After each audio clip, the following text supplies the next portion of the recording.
April महिना कुंभ राशीकरिता नवे संकेत वाट घेऊन येत आहे।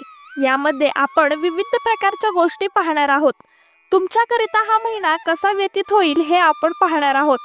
यामध्ये आपण कुंभ राशीचे स्वभाव, कुटुंबाचे आरोग्य, विद्यार्थ्यांसाठी हा महिना विशेषतः कसा असणार आहे, कोणते उपाय तुम्हाला या महिन्यात करायचे आहेत, या सर्व गोष्टी आपण या व्हिडिओच्या माध्यमातून पाहणार आहोत। त्याआधी चॅनलवर नवीन असाल तर सबस्क्राइब करायला अजिबात विसरू नका। कमेंटमध्ये श्री स्वामी समर्थ, श्री गुरुदेव दत्त लिहायला विसरू नका। तुमच्या मनातील प्रश्न तुम्ही विचारू शकता। हा व्हिडिओ तुमच्या हितचिंतकांपर्यंत पोहोचवा, जेणेकरून त्यांना देखील एप्रिल महिन्यामध्ये करण्यासाठी योग्य गोष्टी समजतील। लाईक करा, हा व्हिडिओ शेवटपर्यंत ऐका, जेणेकरून तुम्हाला सर्व माहिती समजणार आहे। चला तर मग, कुंभ राशीचे जातक अत्यंत सखोल विचार करणारे असतात। नेहमीच त्यांना समाजसेवा करण्याची सुद्धा आवड असते। आपल्या मित्रांना देखील ते योग्य रीतीने समजून घेत असतात व त्यांना योग्य निर्णय घेण्यास मदत करत असतात। मदत करणे हा त्यांना आवडीचा गुणधर्म मानला जातो। मदत करणे हा यांचा आवडीचा गुणधर्म मानला गेला आहे। अत्यंत कल्पनांनी भरलेले हे विचारवंत असतात। या राशीमध्ये जन्मलेले जातक कलाकार, संशोधन, लेखन, गायन, चित्रकला, म्युझिशियन, सायंटिस्ट, रिसर्च क्षेत्रामध्ये असू शकतात किंवा त्यांच्यासाठी हे भविष्यात करिअर ऑप्शन म्हणून चांगले ठरू शकते। ह्या राशीचे जातक खूप प्रमाणात हट्टी असल्यामुळे स्वतःचे नुकसान करून घेण्याची यांना भलतीच हौस असते। कधी कधी ज्येष्ठांचा सल्ला ऐकणं, मग ते आपले मोठे भाऊ असू द्यात किंवा इतर हुशार तज्ज्ञ किंवा व्यक्ती असू द्यात, त्यांचा सल्ला घेणं फार महत्त्वाचं असतं, कारण ते तुमच्या हितासाठीच विचार करत असतात। या राशींचे जातक कधी कधी स्वतःचा विचार पहिल्यांदा करतात, त्यामुळे कठीण परिस्थितीमध्ये त्यांना मार्ग सापडणं कठीण होऊन बसतं। या राशीच्या जातकांना फ्रीडम, स्वतःचा स्पेस, स्वतःसाठी मोकळेपणा हा नेहमीच आवडत असतो। कुंभ राशी सोबत तूळ राशी, धनु राशी, मिथुन राशी या राशींचे जातक स्नेहपूर्ण व मैत्री संबंध बनवू शकतात। एप्रिल महिन्यामध्ये कौटुंबिक परिस्थितीचा आढावा घेतला तर तोलमोलाची परिस्थिती राहणार आहे। म्हणजे चांगल्या गोष्टी आणि वाईट गोष्टी या दोन्ही गोष्टी होण्याचे तीव्र शक्यता दिसून येत आहे। छोट्या मोठ्या किरकोळ वाद हे प्रत्येक कुटुंबामध्ये घडत असतात, त्यामुळे खचून जाण्याची आवश्यकता अजिबात नाही। गढूळ पाणी जसे निवळ होते त्याचप्रमाणे नात्यामधला सुद्धा गोडवा हा हळूहळू येतच राहतो। कौटुंबामध्ये आपल्या वाडवडिलांची काळजी घ्या व आपल्या जोडीदारासोबत आदराने वागा। शारीरिक इजा होण्यापासून सावध राहा। शांतता व संयम राखणे गरजेचे असणार आहे। वादविवादांना नवीन दिशा मिळणार नाही।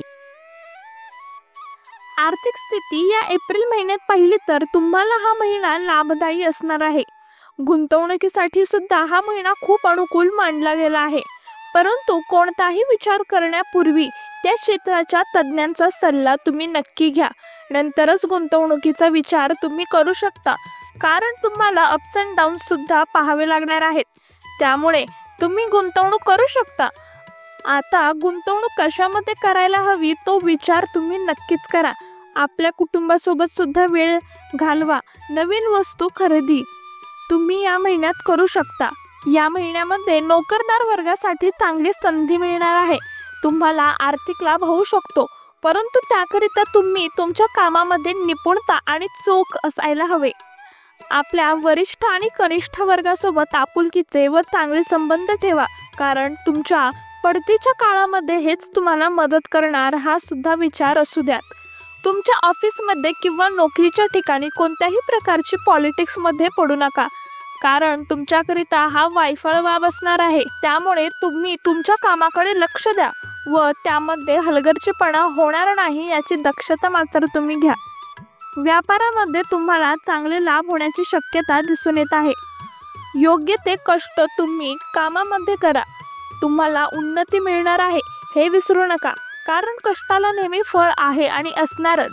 फ्रीलान्सर तुम्ही जर करत असाल तर तुम्हाला नवीन क्लायंट्स मिळणार आहेत व चांगल्या डील्स सुद्धा क्लोज होण्याची शक्यता नाकारता येत नाही। आपला पोर्टफोलिओ हा स्ट्रॉंग ठेवा, त्यामुळे नेहमीच पर्सनल प्रोजेक्ट्स वरती काम करा, ज्याने आपला पोर्टफोलिओ हा स्ट्रॉंग होणार आहे। विद्यार्थी आणि शिक्षणाच्या दृष्टीने पाहिले तर हा महिना थोडा चढ उताराचा असणार आहे, ज्यामध्ये अनेक बारकावे तुम्हाला दिसतील। तुम्ही तुमच्या तब्येतीची काळजी घेणे गरजेचे आहे, कारण जर शरीर चांगले असेल तर तुमचं मन व स्मरणशक्ती सुद्धा शाबूत राहणार, त्यामुळे काळजी करू नका। अभ्यासावरती लक्ष द्या। जे जातक इंजिनिअरिंग क्षेत्रामध्ये विद्यार्थी आहेत त्यांनी अभ्यासावर भर देणं गरजेचं ठरणार आहे, त्यामुळे रिव्हिजन करणं तुमच्याकरिता भाग असणार आहे। नियोजित टाइम टेबल प्रमाणे टाइम मॅनेजमेंटचा वापर करून अभ्यास करा। स्पर्धा परीक्षा देणाऱ्या जातकांना हा महिना उत्तम आहे, त्यामुळे तुमचं मन देखील शांत आणि स्थिर असेल, ज्याने तुम्ही या महिन्यामध्ये चांगल्या प्रकारे अभ्यास करू शकाल व इच्छुक फलप्राप्ती सुद्धा तुम्हाला मिळणार आहे। अभ्यासामध्ये कोणताही प्रकारचा खंड पडणार नाही याची काळजी तुम्हाला घेणं गरजेचं असेल, कारण ध्येय साधल्याशिवाय थांबायचं नाही हा दृढ निश्चय तुम्ही मनाशी बाळगायलाच हवा। या महिन्यात कुंभ राशीचे जातकांचे आरोग्य पाहिले तर सर्वसाधारणपणे चांगले असेल, त्यामुळे काळजी करण्याची काही गरज नसणार आहे। या महिन्यात कुंभ राशीच्या जातकांचे आरोग्य पाहिले तर सर्वसाधारणपणे चांगले असेल, त्यामुळे काळजी करण्याची काही गरज नसणार आहे। ज्या समस्या शारीरिक असो, मानसिक असो, आर्थिक असो, वैचारिक असो, तुम्ही यातून योग्य तो पर्याय काढालच याची खात्री देणारा हा महिना असणार आहे। त्यामुळे सोपे आरोग्याचे नियम जे तुम्हाला पाळायलाच हवेत, योग्य ते जेवण, क्षणाची विश्रांती व नियमित व्यायाम, योगासने हे करणं तुमच्यासाठी उत्तम आणि फायद्याचं ठरणार आहे। या गोष्टी तुम्हाला डॉक्टर पासून दूर ठेवणार आहेत। फळाचे सेवन सुद्धा तुम्ही करा। विटॅमिन सी ने परिपूर्ण असलेले फळ म्हणजे संत्र, मोसंबी हे सुद्धा सेवन करा, ज्याने तुमची इम्युनिटी बूस्ट होण्यास मदत करेल। सकारात्मक विचारांनी परिपूर्ण राहा। निसर्गाच्या कुशीमध्ये बसून फिरण्याचा आनंद घ्या। बागेमध्ये, उद्यानामध्ये चालण्याकरिता जाऊ शकता, जॉगिंग सुद्धा करू शकता। मोकळा श्वास घ्या। हाच मोलाचा संदेश तुम्हाला देण्यात आला आहे। तुमच्यासाठी योग्य शुभ दिनांक हा 5, 11, 27 एप्रिल हे असणार आहे। या दिवशी तुम्ही तुमचे महत्त्वाचे कार्य करू शकता, इच्छुक गोष्टी करू शकता व तुमच्याकरिता शुभ रंग हे जांभळा, पांढरा, निळा असणार आहेत। महिन्यामध्ये तुम्हाला करण्याचे उपाय म्हणजे सूर्यदेवाला सकाळी उठून नमस्कार करा व ओम सूर्याय नमः हा मंत्र नक्कीच जप करा। गरजू लोकांसाठी शनिवारी वस्त्रदान करू शकता, ज्याने तुमच्या पुण्यकर्मामध्ये भर पडणार आहे, कारण दान करणे नेहमीच चांगले असते। ज्योतिषशास्त्र सुद्धा हेच सांगते। घरामध्ये पॉझिटिव्ह आणि सकारात्मक ऊर्जा ठेवण्याकरिता गायत्री मंत्राचा जप करा किंवा गायत्री मंत्राचे श्रवण केले तर उत्तमच राहणार आहे। कुंभ राशीकरिता मानसिक शांतता फार महत्त्वाचे असते, त्यामुळे नियमित सूर्यनमस्कार करणं विसरू नका। प्राणायाम करा। तुम्हाला अनेक ठिकाणी सोशल मीडियावर फिटनेससाठी चांगले व्हिडिओज व माहिती उपलब्ध असते व ती नक्कीच डोळ्याखालून काढा आणि कृतीमध्ये सुद्धा उतरवा। संपूर्ण एप्रिल महिना पाहिला तर कुंभ राशीच्या जातकांसाठी अत्यंत लाभदायी व नवीन सकारात्मक ऊर्जा घेऊन येणारा असणार आहे, त्यामुळे मस्त रहा, टेन्शन फ्री जगा। या चॅनलवर नवीन असाल तर सबस्क्राईब करा, हा व्हिडिओ शेअर करा, माहिती आवडली असल्यास लाईक करा, कमेंटमध्ये तुमचे काही अनुभव, मनातील प्रश्न विचारू शकता, या आपल्या पाठीशी आहेत। धन्यवाद। श्री स्वामी समर्थ, श्री गुरुदेव दत्त।